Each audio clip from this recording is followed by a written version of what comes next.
ফলতায় ইভিএমে কারচুপির অভিযোগে নির্বাচন কমিশনের বিশেষ পর্যবেক্ষক সুব্রত গুপ্তর রিপোর্টে উঠে এসেছে চাঞ্চল্যকর তথ্য। সূত্রের খবর, রিপোর্টে বলা হয়েছে ভোটের দিন সকালে ফলতার একাধিক বুথের ক্যামেরাই বন্ধ করে দেওয়া হয়েছিল। দুপুর 1টা নাগাদ টেপ রিমুভড বলে তথ্য দিয়ে জানান প্রিসাইডিং অফিসার। যদিও তার মধ্যে 58% ভোট পড়ে গিয়েছিল ফলতায়। তবে ফলতায় পুনর্নির্বাচন হবে কিনা তা নিয়ে শুক্রবার রাত পর্যন্ত কিছুই জানায়নি নির্বাচন কমিশন। মগরাহাট পশ্চিম ও ডায়মন্ড হারবারের মোট 15টি বুথে শনিবার পুনর্নির্বাচন, কিন্তু ফলতায় কি হবে তা নিয়ে এখনও ধোঁয়াশা কাটেনি।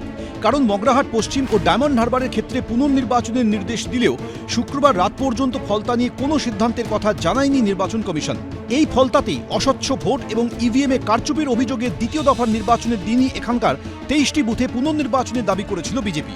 ফলতা নিয়ে বিজেপির অভিযোগের পরই তৎপর হন খোদ মুখ্য নির্বাচন কমিশনার জ্ঞানেশ কুমার। তার নির্দেশেই স্ক্রুটিনির কাজ তদারকির জন্য বৃহস্পতিবার সোজা ডায়মন্ড হারবার পৌঁছে যান নির্বাচন কমিশনের বিশেষ পর্যবেক্ষক সুব্রত গুপ্ত। আর শুক্রবার তার রিপোর্টেই উঠে আসে চাঞ্চল্যকর তথ্য। সূত্রের দাবি, বিশেষ পর্যবেক্ষক সুব্রত গুপ্তর রিপোর্টে বলা হয়েছে ভোটের দিন সকালে ফলতার একাধিক বুথের ক্যামেরাই বন্ধ করে দেওয়া হয়েছিল। নেটওয়ার্কের কারণে সেই তথ্য আসেনি নির্বাচন কমিশনের কন্ট্রোল রুমে। দুপুর 1টা নাগাদ টেপ রিমুভড বলে তথ্য দিয়ে জানান প্রিসাইডিং অফিসার। তার মধ্যে 58% ভোট পড়ে গিয়েছিল ফলতায়। শুক্রবারও ফলতায় পুনর্নির্বাচনের দাবি জানান শুভেন্দু অধিকারী। ফলতায় পুরো রিপোল হবে। অনিয়ম হয়েছে বলে দুদিন ধরে স্কুটিনি করে সিদ্ধান্ত নিয়েছে। একটা রিপোল বুথে করতে গেলে কমপ্লেন করতে হয় ক্যান্ডিডেটকে, তারপরে সিসিটিভি ফুটেজ এবং প্রিজাইডিং অফিসারের হ্যান্ডবুক, অবজারভারের রিপোর্ট স্কুটিনি করতে হয়, করে ইলেকশন কমিশনকে ডিসিশন নিতে হয়। সেই জন্য দুদিন সময় লেগেছে। আমরা মনে করি যেটা করেছেন ঠিক করেছেন। বিজেপিরাই ঝামেলা পাকাচ্ছে, বিজেপিরা ঝামেলা পাকিয়েই টিএমসির ঘাড়ে দোষারোপ করছে।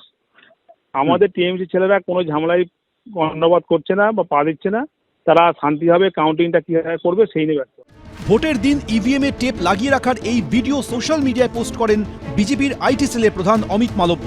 দক্ষিণ 24 পরগনার ফলতার একাধিক বুথে ইভিএম কারচুপি সহ নানা অভিযোগ জমা পড়ে নির্বাচন কমিশনের কাছে।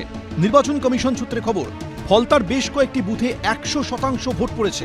এরই মধ্যে বেশ কয়েকটি বুথে ইভিএমে টেপ লাগানো থাকায় দুপুর 1টা পর্যন্ত ভোটারদের কাছে একটিমাত্র দল ছাড়া অন্য কাউকে ভোট দেওয়ার কোনো উপায় ছিল না। তাই পুনর্নির্বাচন করতে হবে বলে ইসিআইকে রিপোর্ট দিয়েছেন বিশেষ পর্যবেক্ষক।